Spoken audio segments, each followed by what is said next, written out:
जय Hind everyone. Shri Ram public school के online class में आपका स्वागत है। मैं साधना द्विवेदी। पिछले वीडियो में मैंने आप लोगों को हिंदी व्याकरण का पाठ 11 का भाग 1 पढ़ाया था, जिसका शीर्षक था अव्यय शब्द, जिसमें मैंने आप लोगों को बताया था कि अव्यय शब्द वे शब्द होते हैं जिनमें लिंग वचन कारक आदि के कारण कोई परिवर्तन नहीं होता है, और इसके 4 भेद होते हैं: क्रिया विशेषण, समुच्चय बोधक, संबंध बोधक और विस्मयादि बोधक।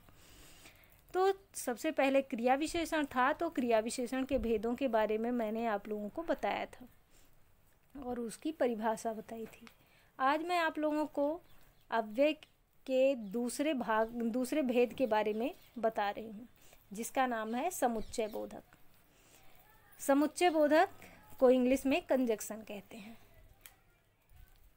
तो आपके पुस्तक में कुछ चित्र बने हैं, जिसमें सबसे पहला है उपवन में लड़के और लड़कियां खेल रहे हैं। दूसरा है आप मिल्क शेक लेंगे या आइसक्रीम। तीसरा है मैं स्कूल ना जा सकी क्योंकि वर्षा हो रही थी। तो उपर्युक्त वाक्यों में आए रंगीन शब्द और या तथा क्योंकि दो शब्दांशों या दो वाक्यांशों को आपस में जोड़ते हैं, इसीलिए ये समुच्चय बोधक है। समुच्चय बोधक शब्दों को योजक शब्द भी कहते हैं। अतः जो अविकारी शब्द दो शब्दों या दो वाक्यों को जोड़ते हैं उन्हें समुच्चय बोधक कहते हैं। अन्य समुच्चय बोधक शब्द लेकिन, परंतु, तथा, नहीं तो, अथवा, ताकि, जैसे, अर्थात, बल्कि, मगर एवं वरना, अन्यथा आदि। समुच्चय बोधक अव्यय से बने कुछ और उदाहरण: शांति से बैठो या चले जाओ। अब देखिए, शांति से बैठो तो ये एक वाक्य हो गया, चले जाओ ये दूसरा वाक्य हो गया। तो इन दोनों को वाक्यों को जोड़ा गया है किस समुच्चय बोधक शब्द से? या से। तो यहाँ पे या जो है वो समुच्चय बोधक शब्द है। रोमी और ईशा स्कूल जाते हैं। रोमी एक शब्द है और ईशा दूसरा शब्द है, तो दोनों को और से जोड़ा गया है। मेरी बहन आएगी लेकिन मैं नहीं आऊँगा। तो यहाँ भी दो वाक्यों को जोड़ा गया है, मेरी बहन आएगी और मैं नहीं जाऊँगा। तो दोनों अलग अलग वाक्य हैं। यहाँ पे दोनों वाक्यों को लेकिन से जोड़ा गया है। मेरे रुपए लौटा दो वरना परिणाम अच्छा नहीं होगा। तो ये दो वाक्य हैं, इसको वरना से जोड़ा गया है। जो अव्यय शब्द दो शब्दों या दो वाक्यों को आपस में जोड़ते हैं उन्हें समुच्चय बोधक योजक कहते हैं। और, तथा, वरना, किंतु या अथवा, लेकिन आदि समुच्चय बोधक शब्द हैं। अब इससे संबंधित कुछ मौखिक प्रश्न हैं। दो शब्दों या दो वाक्यों को आपस में जोड़ने वाले शब्द क्या कहलाते हैं? तो दो शब्दों या दो वाक्यों को आपस में जोड़ने वाले शब्द अव्यय अथवा समुच्चय बोधक, अव्यय अथवा योजक कहलाते हैं। कोई 4 समुच्चय बोधक शब्द बताइए। तो कोई 4 समुच्चय बोधक शब्द हैं: और, तथा, लेकिन, वरना। अब आपके लिखित प्रश्न है। इसमें लिखित जो है वो एक्सरसाइज है। निम्नलिखित वाक्यों में समुच्चय बोधक शब्दों को रेखांकित कीजिए। इसमें आपको जो भी समुच्चय बोधक शब्द हैं उन्हें उनके नीचे रेखा खींचनी है। पहला वाक्य है केले और सेब मेज पर रखे हैं। तो इसमें केला एक शब्द है, सेब दूसरा शब्द है। इन दोनों शब्दों को आपस में जोड़ा गया है। तो किससे जोड़ा गया है? और से। तो ये और जो है वो समुच्चय बोधक शब्द है। तो और के नीचे आप रेखा खींच दीजिएगा। दूसरा, मैं घर आ रही थी किंतु वर्षा होने लगी। तो यहाँ दो वाक्य जोड़े गए हैं। मैं घर आ रही थी, वर्षा होने लगी। इन दोनों को किंतु से जोड़ा गया है। तो किंतु के नीचे रेखा खींच दीजिए। जल्दी चलो नहीं तो ट्रेन छूट जाएगी। ये इसमें भी दो वाक्य जुड़े हैं। किसके द्वारा जुड़े हैं? नहीं के द्वारा। नहीं तो नहीं तो के नीचे समुच्चय बोधक रेखा खींच दीजिए। नहीं तो जो है वो समुच्चय बोधक शब्द है। आज कहानी या लोरी सुनाओ। फिर कहानी या लोरी, तो इसमें या जो है वो समुच्चय बोधक शब्द है, तो उसके नीचे आप रेखा खींच दीजिए। सुधीर बीमार है इसलिए नहीं आया, तो यहाँ 2 वाक्य हैं, सुधीर बीमार है नहीं आया, तो इसको इसलिए से जोड़े हैं, तो इसलिए के नीचे रेखा खींच दीजिए। दूसरा आपका एक्सरसाइज जो है वो है उचित समुच्चय बोधक शब्द लिखकर रिक्त स्थानों की पूर्ति कीजिए। अब देखिए, राम सीता वन को गए, तो राम के बाद सीता को लिखना है, तो आप क्या करोगे, या और किसका प्रयोग करोगे, या का अथवा और का, तो यहाँ पे होगा और, राम और सीता वन को गए, तो और यहाँ लिखा जाएगा। दूसरा है मीरा ने कहा डैश उसे खिलौना चाहिए। अब यहाँ पे का पे बड़ी की मात्रा की लिखा जाएगा या का पे छोटी की मात्रा की लिखा जाएगा, तो आप लिखोगे मीरा ने कहा कि उसे खिलौना चाहिए, की में अपनी का पे छोटी की मात्रा। मेहनत कर लो अच्छे अंक ला सको, तो यहाँ पे वरना होगा या ताकि होगा, तो आप लिखोगे मेहनत कर लो ताकि अच्छे अंक ला सको। 4 बज गए हैं डैश मोहन स्कूल से नहीं आया। 4 बज गए हैं या मोहन स्कूल से नहीं आया अथवा परंतु मोहन स्कूल से नहीं आया, तो यहाँ पे होगा परंतु मोहन स्कूल से नहीं आया। तुम पढ़ो या ना पढ़ो, मैं तो अवश्य पढ़ूंगा, तो यहाँ पे या होगा या इसलिए होगा, तुम पढ़ो इसलिए ना पढ़ो, तो यहाँ पे इसलिए नहीं सही पढ़ रहा है, यहाँ पे है या, तुम पढ़ो या ना पढ़ो, मैं तो अवश्य पढ़ूंगा, तो यहाँ पे या भरा जाएगा। फिर है तीसरा, निम्नलिखित समुच्चय बोधक शब्दों का वाक्य प्रयोग करना है। वाक्य में प्रयोग करना है, तो सबसे पहले है किंतु। वह घर आया किंतु वापस चला गया। तुम खाना खाओगे या नहीं खाओगे।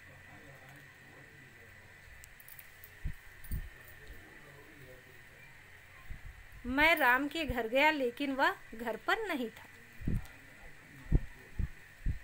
तुम हिंदी अथवा अंग्रेजी पढ़ो। फिर है नीचे दिए गए वर्ग में से समुच्चय बोधक शब्द छांटिए तथा लिखिए। अब देखिए यहाँ पे समुच्चय बोधक शब्द कौन से हैं, कल, शाम तथा मोहन। तो सबसे पहले बना है तो उसमें है तथा। वह वहाँ पर्याप्त, तो यहाँ पे हो जाएगा तो। और किंतु जितना मैं, तो यहाँ पे हो गया और किंतु दोनों शब्द आपके समुच्चय बोधक हैं, तो दोनों लिखना पड़ेगा। मगर सीता थोड़ा लेकिन, यहाँ मगर भी है और लेकिन भी है। अभी वरना तथापि अगर, वरना और तथापि। मत ऊपर अथवा इसलिए, तो अथवा और इसलिए। तो जितने भी समुच्चय बोधक शब्द हैं इन्हें आप छांट कर लिख लीजिए। तो अब हम अव्यय के तीसरे भेद के बारे में आप लोगों को बता रहे हैं, जिसका नाम है संबंध बोधक। संबंध बोधक को इंग्लिश में पोस्ट पोजीशन भी कहते हैं। ऊपर कुछ चित्र बने हैं और उनके नीचे कुछ वाक्य लिखे हैं, तो इन्हें ध्यानपूर्वक सुनिए। छत के ऊपर लोग खड़े हैं, कुर्सी के नीचे गेंद है, मेरे घर के सामने शिव मंदिर है, रोहित माता जी के साथ बाजार गया। उपर्युक्त वाक्यों में रंगीन शब्द के ऊपर, के नीचे, के सामने तथा के साथ संज्ञा या सर्वनाम का संबंध वाक्य के अन्य शब्दों के से जोड़ते हैं, इसलिए ये शब्द संबंध बोधक कहलाते हैं। अब संबंध बोधक शब्द की परिभाषा। जो शब्द संज्ञा या सर्वनाम का संबंध वाक्य के अन्य शब्दों के साथ जोड़ते हैं उन्हें संबंध बोधक कहते हैं। अब संबंध बोधक के कुछ उदाहरण हैं। के सामने, के पीछे, के आगे, के ऊपर, के पास, अंदर, बाहर, के चारों ओर, की तरफ, के विपरीत, के सहारे, के अलावा आदि। संबंध बोधक शब्दों के कुछ और उदाहरण जो इस प्रकार हैं। मेरे स्कूल के सामने पार्क है, मेज के ऊपर बिल्ली है, रवि के बाद मैं जाऊंगा, मगरमच्छ को देखकर डर के मारे मेरी चीख निकल गई, तो यहाँ पे के सामने, के ऊपर, के बाद, के मारे, तो ये जो रंगीन शब्द लिखे हुए हैं ये संबंध बोधक शब्द हैं। वे शब्द जो संज्ञा या सर्वनाम का संबंध वाक्य के अन्य शब्दों के साथ जोड़ते हैं उन्हें संबंध बोधक कहते हैं। अब है मौखिक प्रश्न। मौखिक प्रश्न में सबसे पहला प्रश्न है, जो शब्द संज्ञा या सर्वनाम के साथ जुड़कर उसका संबंध वाक्य के अन्य शब्दों के साथ बताते हैं वे क्या कहलाते हैं? तो आप बताओगे वे संबंध बोधक कहलाते हैं। दूसरा है, बस्ते के अंदर पुस्तकें हैं, वाक्य में से संबंध बोधक शब्द बताइए। तो इसमें संबंध बोधक शब्द है के अंदर। अब आपका लिखित प्रश्न आ रहा है। देखिए इसमें लिखित प्रश्न दिए हैं, संबंध बोधक किसे कहते हैं? तो संबंध बोधक की आपको परिभाषा लिखनी है और उसके उदाहरण लिखने हैं। ये संबंध बोधक किसे कहते हैं? जो शब्द संज्ञा या सर्वनाम का संबंध वाक्य के अन्य शब्दों के साथ जोड़ते हैं उन्हें संबंध बोधक कहते हैं, जैसे के सामने, के पीछे, के आगे आदि। दूसरा है, कोई दो संबंध बोधक शब्द लिखिए। तो कोई दो संबंध बोधक शब्द के सामने, के अलावा हो गया दो शब्द। अब है, निम्नलिखित वाक्यों में से संबंध बोधक शब्दों पर गोला लगाइए तथा लिखिए। अब आपको ये वाक्य लिखना है और जो संबंध बोधक शब्द हैं उन पर गोला खींचना है और फिर सामने लिखना है। मेज के नीचे बिल्ली बैठी है। तो सबसे पहले के नीचे की को गोले में कर दीजिएगा और जहाँ पे संबंध बोधक शब्द लिखा है उसके नीचे लिखना है आपको के नीचे। सुहेल के पीछे रोहित खड़ा है। तो के पीछे, यहाँ पे के पीछे जो है उसको सर्कल करना है, गोला बनाना है और फिर उसके सामने लिखना है के। फर्श के ऊपर दूध गिरा है। तो इसमें होगा के ऊपर। यह दवा पिताजी के लिए है। तो यह दवा किसके लिए है? पिताजी के लिए। तो यहाँ पे हो गया के लिए। फुटबॉल घर के अंदर नहीं खेलना चाहिए। तो यहाँ हो जाएगा के अंदर। ठंड के मारे दांत किटकिटा रहे हैं। तो यहाँ हो जाएगा के मारे। अब आपका नेक्स्ट एक्सरसाइज है, कोष्ठक में दिए गए उचित संबंध बोधक शब्दों से रिक्त स्थान भरिए। यहाँ पे आपको रिक्त स्थान भरना है। हमारे कार्यालय डैश चाय की दुकान है।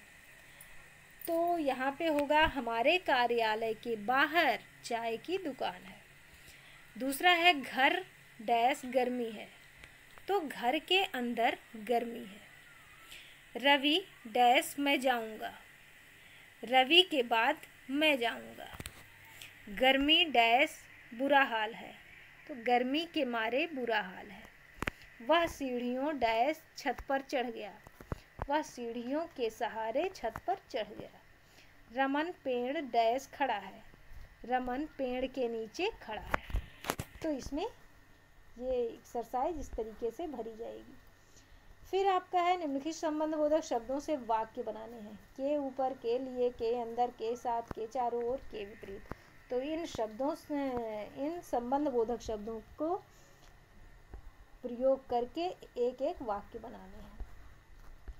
अब आपका चौथा भेद आता है। अव्यय का चौथा भेद जो होता है वो है विस्मयादि बोधक, जिसे इंग्लिश में कहते हैं इंटरजेक्शन।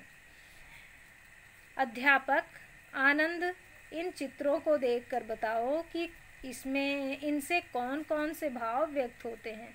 अब यहाँ पे देखिए कुछ चित्र बने हैं। एक बच्चा है जो हंस रहा है, एक बच्चा जो है वो आंख बंद किया है, एक बच्चा बहुत आश्चर्यचकित है। तो यहाँ पे आपको बताना था। तो ये है आनंद, श्रीमान जी इन चित्रों में हर्ष, आश्चर्य, घृणा तथा किसी को संबोधन करने का भाव व्यक्त हो रहा है। अतः जिन शब्दों से हर्ष, आश्चर्य, घृणा आदि के भाव व्यक्त हों उन्हें विस्मयादि बोधक शब्द कहते हैं। जैसे आहा, आनंद ने तो छात्रवृत्ति प्राप्त कर खूब यश पाया है। दूसरा, कमाल है, निखिल पढ़ता नहीं है फिर भी काफ़ी अंक ले गया। तीसरा, छी, मेरे सामने से चले जाओ। चौथा, हे ईश्वर मेरी रक्षा कीजिए। तो ये जितने भी हैं, आहा, कमाल है, छी, हे ईश्वर, ये सारे शब्द जो हैं वो विस्मयादि बोधक शब्द हैं। विस्मयादि बोधक शब्द जो है वो उसके नीचे दिए गए मनोभावों को प्रकट करते हैं। हर्षबोधक शब्द, अरे, वाह, आहा, शाबाश, बहुत खूब, ये जितने शब्द लिखे हुए हैं ये हर्ष को प्रकट करते हैं, यानी खुशी को प्रकट करते हैं। आशीर्वाद बोधक शब्द, अब आशीर्वाद बोधक शब्द हैं, खुश रहो, जीते रहो, कल्याण हो, दीर्घायु हो। घृणा तिरस्कार बोधक शब्द, छी छी, हट, धिक्कार। फिर चौथा है शोक बोधक शब्द, शोक बोधक शब्द यानी दुख प्रकट करने का, हाय, आह, उफ, अरे। फिर है, देखिए यहाँ आहा हो जाएगा तो हर्षबोधक हो जाएगा, खुशी प्रकट होगी, अगर आह हो जाएगा तो वो शोक प्रकट होगा, दुख प्रकट होगा। फिर है चेतावनी बोधक शब्द, चेतावनी बोधक शब्द, सावधान, खबरदार। अब देखिए विशेष, अब क्या विशेषता है, विस्मयादि बोधक शब्दों के बाद सदा विस्मयादि बोधक चिन्ह का प्रयोग किया जाता है। तो आप जब भी विस्मयादि बोधक शब्द का प्रयोग करिए तो उसके बाद विस्मयादि बोधक चिन्ह अवश्य लगा दीजिए, नहीं तो आपका वाक्य गलत हो जाएगा।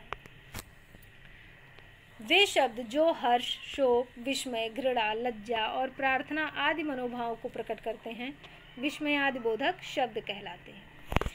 इन शब्दों के बाद विस्मयादि बोधक चिन्ह का प्रयोग किया जाता है। अब देखिए मौखिक प्रश्न है, हम अपने मन के भावों को प्रकट करने के लिए किन शब्दों का प्रयोग करते हैं? तो विस्मयादि बोधक शब्दों का प्रयोग करते हैं। क्या विस्मयादि बोधक शब्दों का प्रयोग वाक्य के अंत में किया जाता है?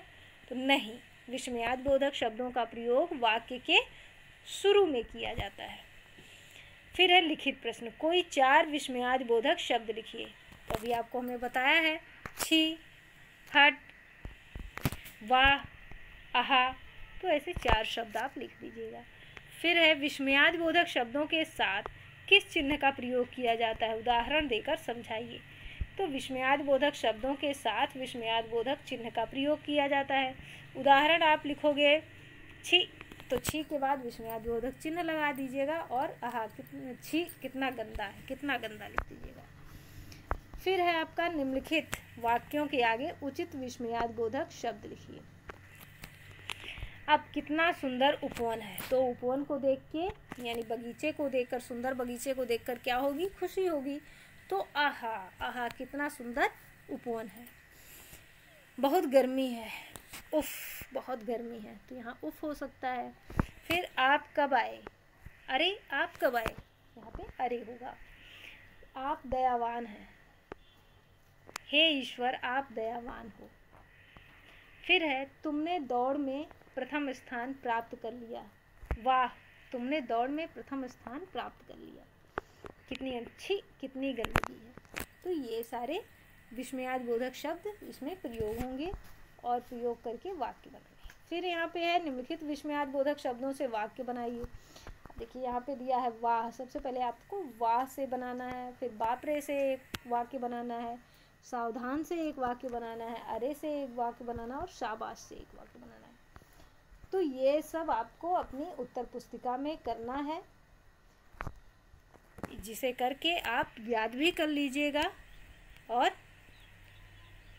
अपने उत्तर पुस्तिका में पूरा भी कर लीजिएगा। धन्यवाद।